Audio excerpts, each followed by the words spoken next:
So today we are going to hear from a member of our society, Dr. Rick Guthman, and his talk is called Evidence-Based Medicine, What It Is, How It Works, and Its Limitations. And during the summertime, we always choose to have members of our society speak because we have so many fantastic, talented people who have all sorts of knowledge and interests, and we like to get to know them and for them to get to know us. And so this is a great chance for us to get to know more about Rick as a person and about his work. Dr. Guthman teaches at a family medicine residency training, new doctors. He is an associate professor of family medicine at the University of Illinois, Chicago, and he practices medicine on the north side. He is also editor of the Journal of Family Practice, where he edits a section on evidence-based medicine. He and his wife, Andrea, are members of the Ethical Humanist Society, and they have two sons, Max and Charlie, and their youngest child, their daughter, Sarah Sophia, is in our Sunday school. In today's platform, Dr. Guthman will discuss the origins of evidence medicine, the definition, background on how we know what we know, and its limitations. He will review what the medical community knows now, might know in the future, and likely will never know, and how we can deal with this gap in knowledge. For me personally, this is a really interesting topic. Many folks know I'm a librarian, and medicine was one of the first professions to really turn towards using evidence-based practice. Over more than 20 years probably, we've seen this concept of evidence-based practice emerge not only in the health professions, but in other fields in the social sciences. Social work, public policy, business, education. We've certainly heard a lot of that about evidence-based practice and education, and in my field, librarianship. So for medicine, the cost containment issues in healthcare have been strong drivers for examining what is it that physicians are doing and how does that relate to the outcomes for patients. And I expect we'll hear a lot more about that. I also know that there are some people who are critics of evidence-based practice, generally speaking. They feel as though it somehow minimizes their own expertise. And so I'd like to hear more about that too. But since evidence-based practice is being mandated in lots of spheres of our life now, through public policy, through funding agencies, and if we look at the debates around public education, we can see lots of calls for using evidence-based practice there. So this concept, I think, is really becoming more prominent in all of our lives, in many different areas of our lives. So I'm really looking forward to hearing more from Rick today, and I think it will enrich us all. So welcome, Rick.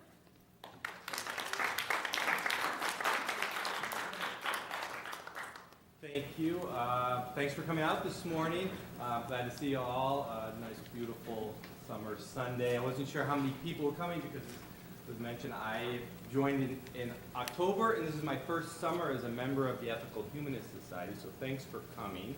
And I think this is the first time my 9-year-old daughter is staying in the auditorium. She's usually in Sunday school, so this is a good introduction for her as well. She's sitting there in the back. So first, a little bit more. I don't have a laptop, so I'm sorry I'm going to keep looking back, and I appreciate getting the mic so I can move.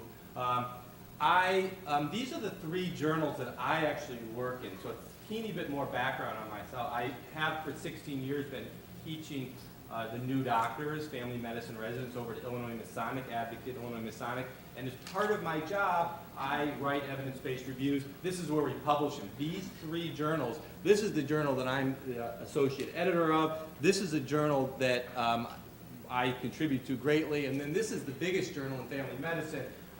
So I'm just kind of letting you know what I do. I also have a job that sort of relates to some of your introduction, but nothing to do with today's topic.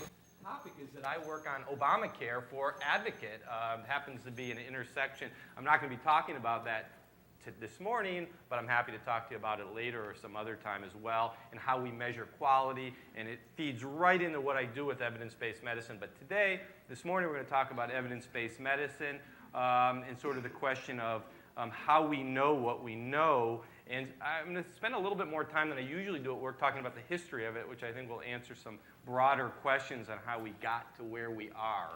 So first, well, how is it, and this is, I asked them to mic me up this way so I could take my jacket off because I have this very fun shirt that says, "This is how we know and why you trust your doctor," because we say so. So it says, "Trust me, I'm a doctor, Dr. Pepper." And so the question is, why are you confident in your doctors?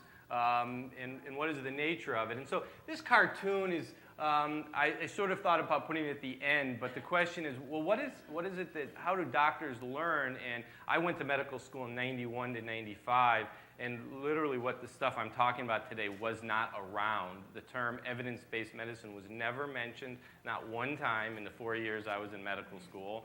And you'll see why in a moment. So how is it that we were learning? Well, generally it's this panel up at the top, which maybe he doesn't really look like the oldest doctor at the hospital, but that's usually how we learn. We'd all follow the oldest person in the hospital around, and he would tell us how things were done, and everybody would take notes, and that's it. And that was basically it. But of course there's more to it. How does he know what he knows? Experience. And of course, what does that mean if you go to your doctor and it turns out he's 30 years old, and he doesn't have 35 years of experience?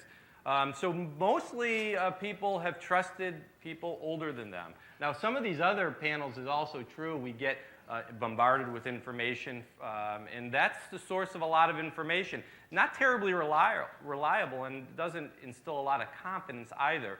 So the idea of evidence-based medicine is to move this all forward and say, can we really be more confident about what we know? And do our doctors really know a whole lot, or is this just opinion? Which I don't think is what people usually think, but it's actually true. So evidence-based medicine. So this is a good place to start. So I'm going to certainly answer the three questions: what it is, how it works, and its limitations. And so this is the first of the three questions, and the best place to start. This is the definition that's most commonly accepted because it was written in an article in 1996 by David Sackett, who is considered the father of evidence-based medicine. He died 2 years ago, and it was covered worldwide, and all the obituaries say father of evidence-based medicine. He's a very humble person who really didn't take to that title when it was clear that he was sick in 2014. He died of a rare cancer. People bombarded him with questions of how this emerged, exactly what I'm talking about. So a lot of the information I'm going to present to you is really from him, so we're going to sort of stick with his story. So let me tell you that his story is he's from LaGrange. He grew up, he went to the University of Illinois for medical school. He's from here, but ultimately the important work he did was in Canada. So he went to medical school in the 1950s, and according to, he answered written questions because he's apparently a fairly shy person, so he answered written questions, and he reported that he became interested in evidence-based medicine because during medical school he had a patient with hepatitis A who everyone said should stay in bed, and he tried to find some foundation for that recommendation and couldn't find any. And then he said he finished in '62 and he was drafted shortly after the Cuban Missile Crisis, and he was assigned, he had finished medical school, he was assigned in the Army to public health. And that was just, he said, a lucky turn of events, because where this comes from is really public health, and that's where we get to evidence-based medicine.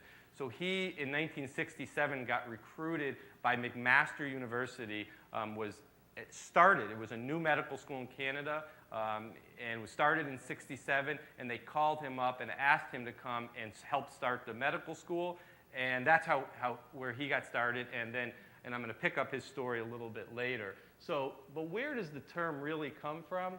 So Gordon Guyette is one of his protégés. He was a physician that worked under him, did his residency, went to medical school under David Sackett, and he is the first person ever to use the term evidence-based medicine in the medical literature. And this is the actual article, 1992. It never appeared in the medical literature before '92. It was a JAMA article, and it was titled Evidence-Based Medicine Working Group, Evidence-Based Medicine, a New Approach to Teaching Medicine. But in fact, they had been working on this for 25 years before they published this. We'll get back to where some of this comes to as well. But here's his definition, too. A new paradigm for medical practice is emerging. Evidence-based medicine is de-emphasizing intuition, unsystematic clinical experience, and pathophysiologic rationale as sufficient grounds for clinical decision-making, and stresses the examination of evidence from clinical research.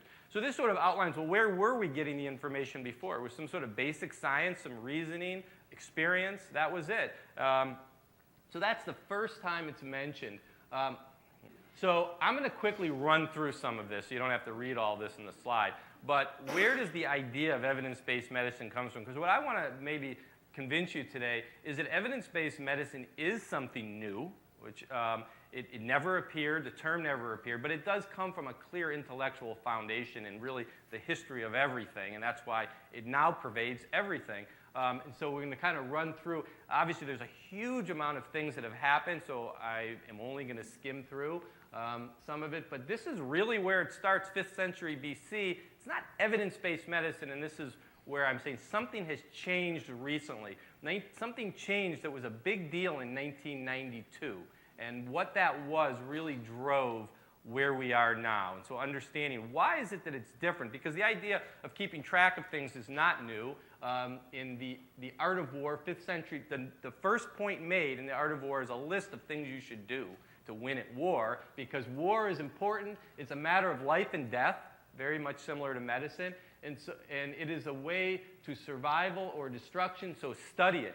And point 2 is study the 5 factors, calculate your strength, and compare them. So this idea of studying what we're doing and really doing research is quite old in human history. So I'm going to jump ahead in medicine. This is not apparently, and I really have not found anyone to tell me the correct way to pronounce this person's name, but this person wrote a book, 40 books on medicine in the 900s. And he is a very well-known person, but not in our part of the world. He's got a statue in Azerbaijan. He's on the money in Turkestan. This is a relief of him. The United Nations in Vienna has 3 statues. There's actually 3 of him facing different directions. And this is his mausoleum in Tehran. So this is an extremely important person in the Muslim world, and I would think that people who couched in Muslim history know who he is. I was not aware of it, but he wrote the original textbooks in medicine, and this book predominated for 750 years, was the book that people were using. As far as he was a mathematician, but we don't really know that he conducted any experiments, nor did, in the Art of War, did Sun Tzu conduct experiments. They were observations, and then people just believed that. And when the Enlightenment came, then things started to change. So here's an early study, and I'm just going to kind of run through some of this, but some of these are interesting. So lithotomy, this is what we now call kidney stones. How do you get rid of a kidney stone? Well, when he did this study, and this is 1740, he kept track. This guy's name is famous in medicine, Chelsedin, because he perfected a system. So the way we used to get rid of kidney stones was you punctured a hole right below the belly button and you just grab the stone out. It's not the way it's done now. He apparently revolutionized it by, instead of puncturing here, from kind of between your legs, the perineum what it's called, and punctured a hole that way. And that was the method for 100 years. And so he kept track by age. These are age groups. So if you were 31 to 40, he did it 10 times, and only 2 people died, and this was considered fantastic success. He reported this data, and for 100 years, everyone compared their outcomes to his outcomes. His methodologies are unknown of how he conducted the study, which comes in much later. Happens right after, 1753, this guy, James Lind, keeps track of everything known about scurvy, because thousands of British people are dying of scurvy, and they don't know why, so he compiles all the information. And now, 250 years later, which was 12 or 14 years ago now, a library has been established to compile all the data. And so several places we've compiled data now. This is one of them. And he looked into scurvy and compiled the data of what was known. Here is earlier delayed amputation. I put this one in because it's sort of humorous. The question was, when there's injury to a limb, an arm or a leg, should you cut off right away when you're worried, or should you wait till it gets really bad? And he determined it was better to amputate early. And this is also around the same period, 1750s. I think it's on. And this is 1850. So he was actually in a war. So one of the things that he says is, I did not feel myself authorized to commit murder for the sake of experiment. So he was happy about the war. There was wars. So that's how he was able to conduct experiments. And then he says later, he regrets that we had not had another battle to enable me to decide 2 or 3 important points in surgery. So this was really the only way to collect data. So wars were extremely useful, and this remains true in the last century, in World War I and II, in advancing medical science.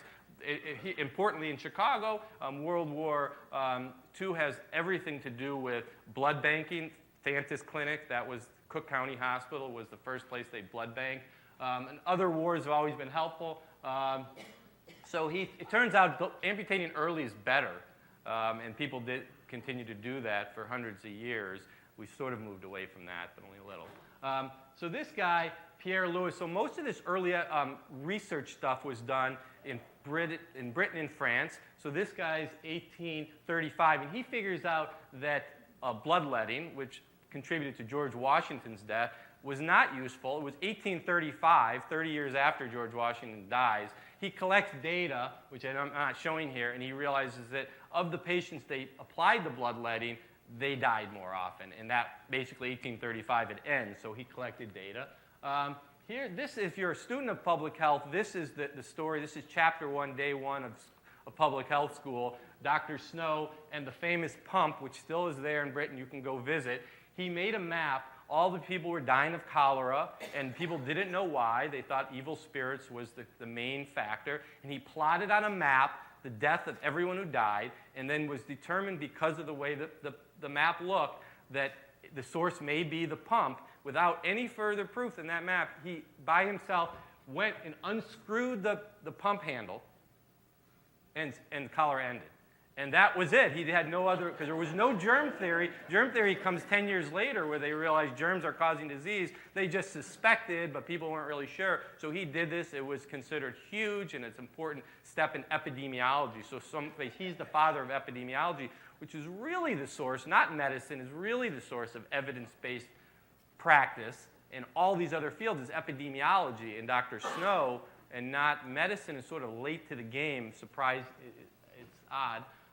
And here's one more. This is important in hospitals, the Joint Commission and how we evaluate hospitals. This happens in 1915. They collect data. I'm not going to read all this just to save time, but they really started using more formalized methods to establish how good are the hospitals, reported data, and then you could go, and to this day, 100 years later, this is done even more, where you can look up your hospital and find out infection rates and how well the hospital's function. So this Guthmann report was a big deal in medicine. That's 100 years ago. Then here's 1950s and 60s. This is Cochrane. This is Archie Cochrane, who is an extremely important person in medicine, the Cochrane Library. I don't know if it's a big deal to librarians, but he was the one in the 1950s, so this is him in two different ages. He was an epidemiologist in the 50s, realized that we basically didn't know what was known. Nobody was keeping track. And so he initiated this, similar to James Lind 200 years earlier, and started collecting all of the randomized controlled trials on anything. And that was the Cochrane collaboration.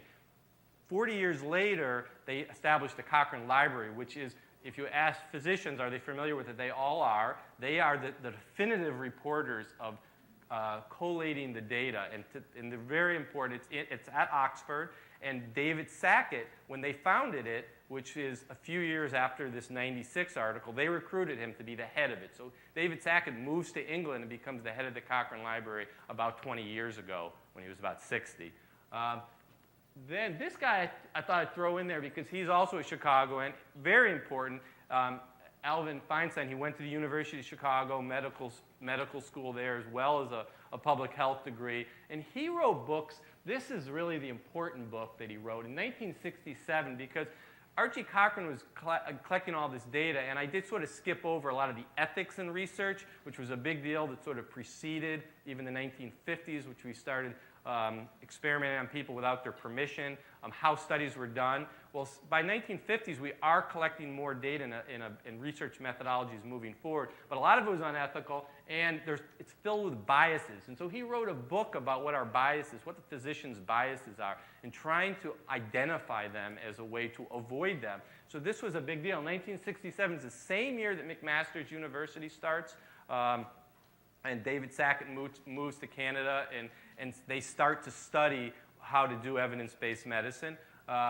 And this is no coincidence. A lot of this stuff is sort of counterculture, and it comes out of the social revolution of the 60s and 60s, that people should do things differently, and that the way we're doing things, and we're just collecting data about diseases, and we're doing it wrong, and this is against the current. And then one more guy who's real important. He's really an epidemiologist. He went to medical school and he was at Stanford, but he really looks at this from, he started evidence-based epidemiology, and started using that term. So he personally would like to get credit, and often it's David Sackett, because some people say this is the guy who's really the father, because he set up a lot of the principles, but he didn't apply it to individual patients. And that's where it starts to change. It's not until David Sackett and the group at McMaster says, hey, we can take this data.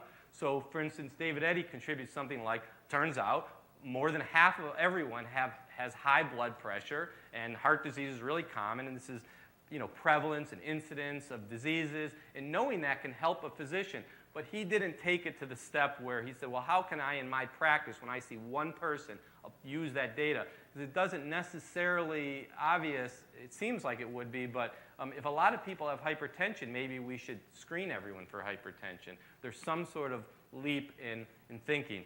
So these are all sort of a continuation. And this is what the McMaster Group did. And this is a group of publications that they did. They never used the term evidence-based medicine until '92 at the end of this series. And these are just actual articles that appear in JAMA, New England Journal of Medicine, Canadian Medical Journal, BMJ, where they're describing critical appraisal. And so what they're really getting at is these hundreds of years, but you could argue thousands, of making observations and then doing randomized controlled trials. I'm going to get into a teeny bit here with the limited time that we have about what that's all about, and trying to collate this stuff, critically appraise, well, what's true and what's not.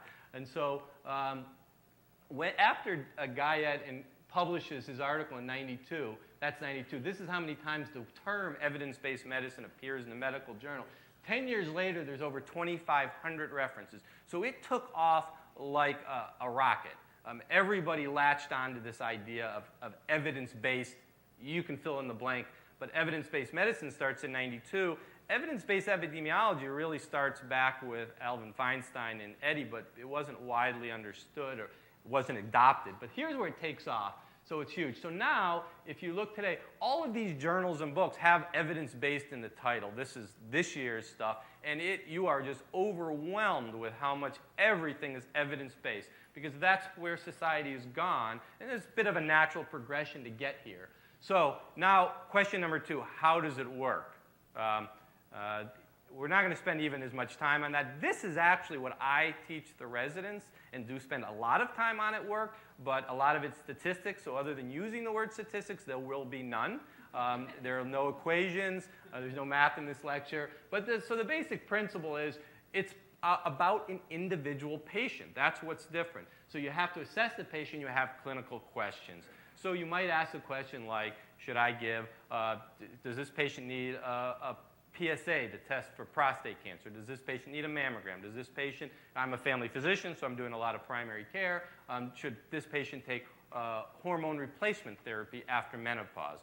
And then you have to acquire the best evidence. So I'm going to tell you a little bit about acquiring the best evidence, and then you have to appraise the evidence. I'm going to tell you a little bit about that, and that's what I do. A lot of these 2 middle steps here is what I'm doing. Applying the evidence is what we're hoping all of your physicians are doing.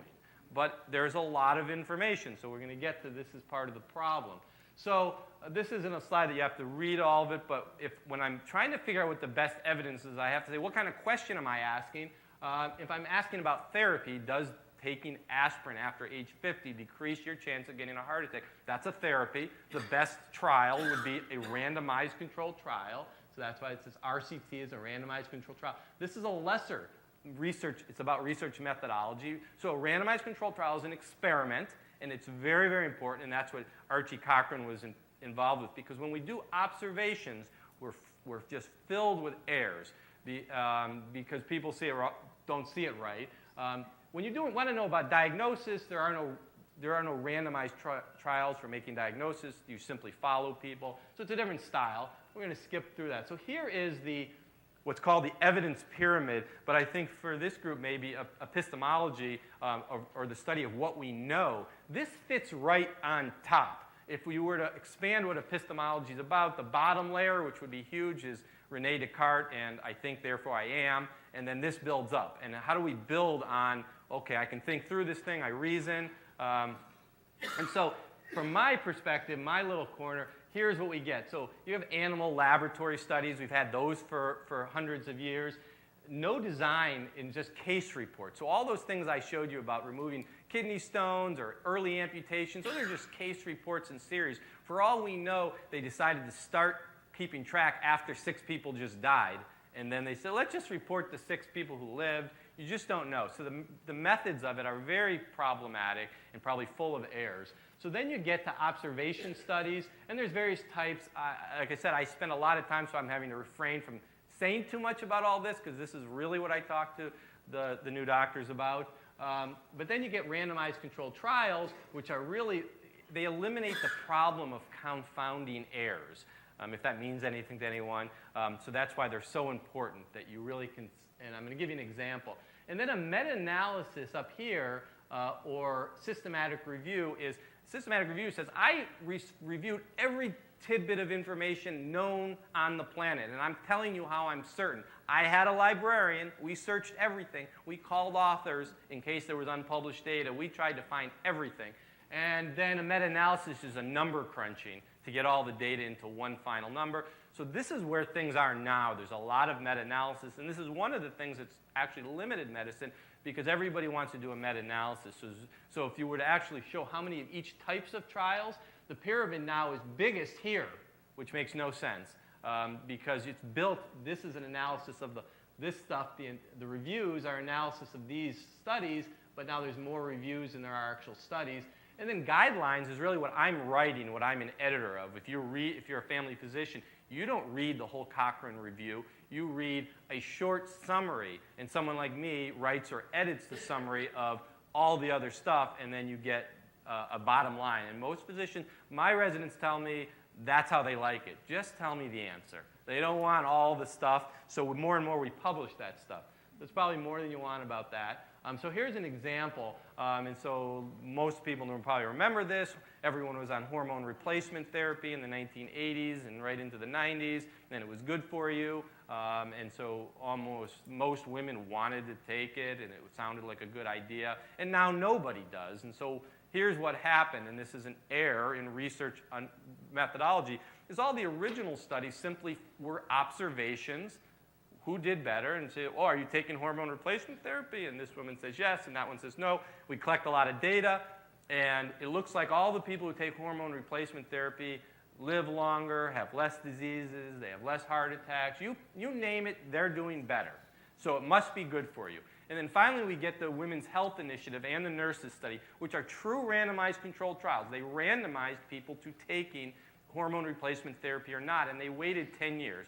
And lo and behold, the people taking hormone replacement therapy are actually dying faster than the people who aren't, and that's why it would be very unlikely that you're going to go into your doctor now. I still prescribe hormone replacement therapy, but it's a cost-benefit analysis, because your chance of having a blood clot, a stroke, a heart attack is higher if you take hormone replacement therapy. We didn't know that until we had randomized controlled trials. What was happening? Why was this an error? Which is really the whole point of mentioning this. Is that it turns out the women who were most healthy, who were eating healthy, who were exercising, who had the least stressful lives, were most, and had access to the most health care, had money to buy hormone replacement therapy. The healthy people self-selected to taking the hormone replacement therapy, so it appeared to do well. But when you actually randomize people, that gets rid of those confounders. Like, turns out all the women who are in aerobics classes are taking hormone replacement therapy. Now it's only half of the women, so it's a fair assessment. It's an experiment. It requires a lot of ethics. It's expensive to do. These are some of the limitations of this. How much data do we actually have? The question comes up of what do we really know? How many things that your doctor is telling you actually has a study to back it? And when evidence-based medicine started, when I was in medical school, we would say, only 20% of the things we do have any data at all to back it. Now, in the last 25 years, I imagine it's progressed a little bit, so we probably have 25% of things now. We have some sort of data, but it's awfully difficult to conduct experiments. There's a lot of reasons for that. Some of them are ethical reasons. This isn't a chart for read, but I actually took this photograph out of my office because I stare at this all the time. This is how I actually determine how good is the study. So it's like for therapy, and then we grade them. You don't have to look at this, but this is a meticulous process of judging. How good is the research methodology? How good is the study? And then trying to come to some conclusion. So all that stuff I just said about how it's done is really this box down here, best evidence. So here's back to David Sackett, the evidence-based medicine triad. This is in his 96 article. So here's what we're getting to, but I've only been talking about best evidence, all this stuff, historical stuff. That was about collecting research data. So what is the best evidence? How do you get it? How do I analyze it? All that was about that. But in his article, he says equally important, which sort of touches on one of the questions in the introduction, is individual clinical expertise, meaning what does your doctor know? I've been on call this week, and for example, we have a patient who needed an injection in her back, but the guy who does those is on vacation. So now what? Well, we're kind of stuck with the expertise of the doctors that are around. And then the other factor, which is the real big one, is patients' values and expectations. And David Sackett said from the get-go, and the title of his article is where I got the title of my presentation, which he titled Evidence-Based Medicine, What It Is and What It Is Not. Because he was criticized for evidence-based medicine was too statistical, and it didn't consider people's values. And he argued, no, it very much did, and that you must take that into consideration. So that's back to his article. Here's a couple other points in his article. I wasn't sure if I should present this, but they're pretty straightforward. In his article, all evidence is not created equal, so we've got to really critically appraise it, which is a term he used. Evidence alone never makes a clinical decision, so your personal preferences and your experience of your doctor matters. And then values always influence decisions. So he wanted to dispel the idea that this is a cut and dry mathematical conclusion. Clearly it is not the way things are practiced. And then he goes through some fallacies and what the fact, it's useless when there's no evidence. Well, mostly there's no evidence. And he says, no, we still use the best evidence. So even getting someone's opinion who's senior to you still has quite a bit of value and is used often. Evidence-based medicine is an algorithm that ignores judgment and expertise. No, it's simply you trying to apply it, and it's just numbers. No, you really have to consider. So that's what he's arguing for. So here's the third part that I wanted to mention, and that is that what's the limitation? So this slide is not the definitive list, but the big picture to take from this slide is there are a lot of limitations of evidence-based medicine, and there is no fatal flaw. There's nothing on this list that isn't being actively addressed and considered in further research.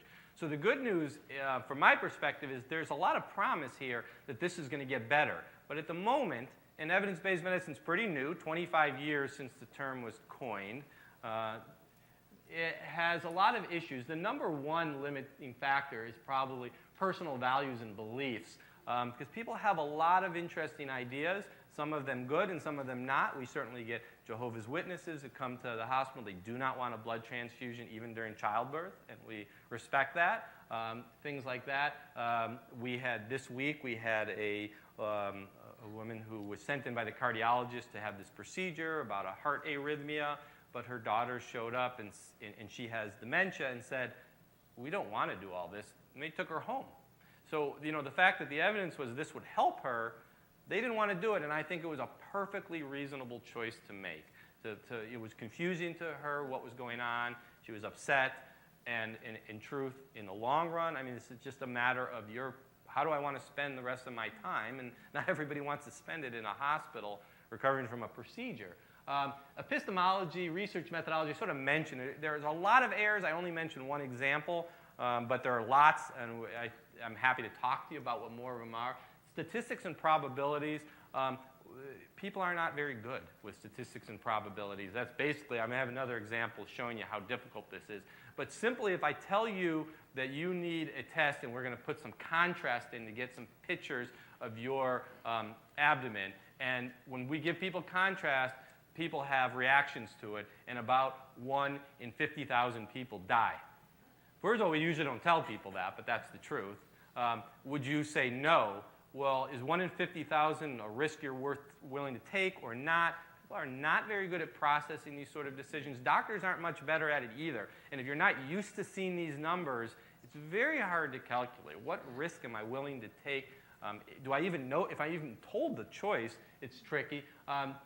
Interventions constantly change. So one of the things we get is we get a study that shows, which for 25 years, we've had studies that show that back surgery is lousy, that you shouldn't have back surgery, that people do poorly. And yet, in the last 25 years, the number of back surgeries occurring has increased by a factor of 5.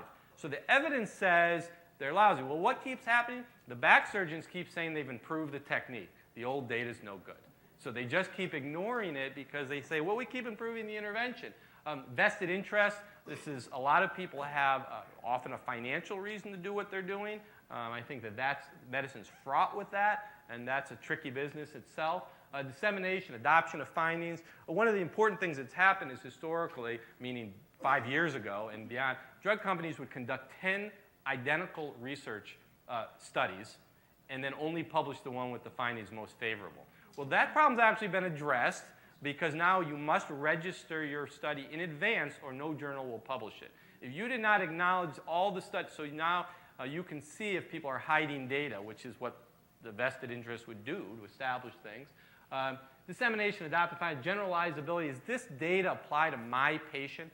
That's a tricky business for doctors. So I have data showing that if you have high blood pressure, this particular medicine's better. Well, who did they study it on? Was this a group in China? Was the whole population a Hispanic group? Do they look like my patient? Can I generalize these findings? That's tricky business, and it requires a detailed analysis of the data. Most physicians don't have time to do that, and that's why they're sort of relying on me and others like me who are trying to collate the data and organize it the most useful way.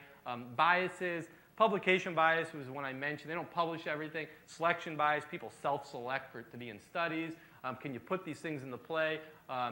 Some people criticize that it reduces the autonomy of both the patient and the doctor. But all of these problems, as many as there are addressable. And so I think that there's no reason that this can't get even better. So a couple details about this. So for one, we're besieged with information. So MEDLINE is the National Library of Medicine. This is the government's, the NIH, their collection of data. In order to appear in their library, you have to be approved. It's a very rigorous process. If your papers are not reviewed by at least 5 independent reviewers, they're not going to appear. But nevertheless, there are 3,800 biomedical journals in publication, and every week we get 7,300 new articles. And this is just 1950 to 2000. There's almost 1 million new studies published every year. So the chance that your doctor, who's quite busy, is reviewing these is low. It's pretty unlikely that that's going to happen. This is sort of a challenge we have, but not something that does us in. This one is actually quite typical in the cholesterol findings. This appeared recently because, and this was done here in Chicago. The AMA is here, and it was a national project. But now we decide if you should take cholesterol medicine based on your risk of having a heart attack in the next 10 years, not on your cholesterol level. This terribly confuses patients, too. So basically, we were giving too many people in their 40s cholesterol medicine and probably not enough people in their 60s. And so these things keep changing, and how quickly does it get out there and get disseminated is a bit of a problem.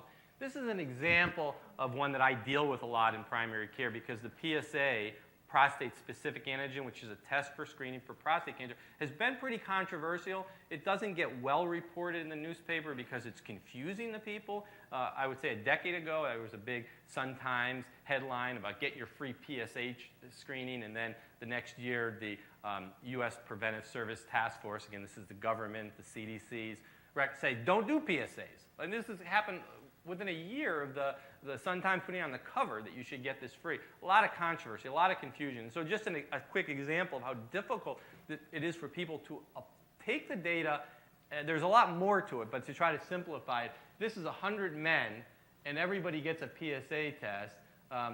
3 of these people will have prostate cancer that's meaningful, but 5 people will be told they have prostate cancer. It's meaningless, but they'll be told that they have it and have to decide what to do about it. And 2 of them will miss. So is this a good test? I mean, obviously, there's a lot more details but you can see that this would be hard to decide. If this is the data, this is what we get, should I do it? Should you have a PSA based on this? And so a lot of people have done a lot of careful analysis, and it is continuing to be fought within the medical community. this is an example I would say, and I apologize for any urologists in the room, that the urologists have a very big financial vested interest in continuing PSA screening.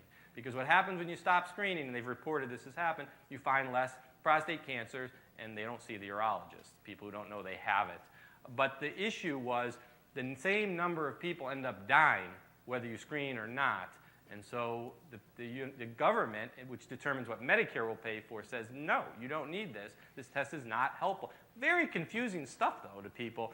So how do you deal with that? This one I thought would appeal to this group in particular, that beliefs and values, many of them quite legitimate and useful. Like I said, I totally agreed with the four sisters yesterday that wanted to take their mom home. I was like, I think that's the right decision. I wouldn't do it either. But some of them are not. So you're just constantly dealing with that. People have a lot of information. And when I told my wife I was talking about this, she said, oh, you're going to talk about WebMD, like what do all the patients know? And I'm actually not talking about that at all, but that, except to this one aspect. People come in with a lot of information. So I often have to ask people, where do you get that information from? And that is something people don't really like being asked, so you sort of have to let it go because they feel they're being challenged. A lot of information out there. How do you deal with that? And this is one last one, is that what's happened also amongst the younger physicians, because they now all learn evidence-based principles in medical school. I did not. They are very stuck on it, so that you get to the point where you feel like, yeah, I got to, it says, let mommy kiss it and make it all better, and the doctor says, don't listen, it's no better than placebo. That you get too caught up in what the studies say. And so that is it. I think I did fine on time. I know I covered a lot of ground, and I thank you.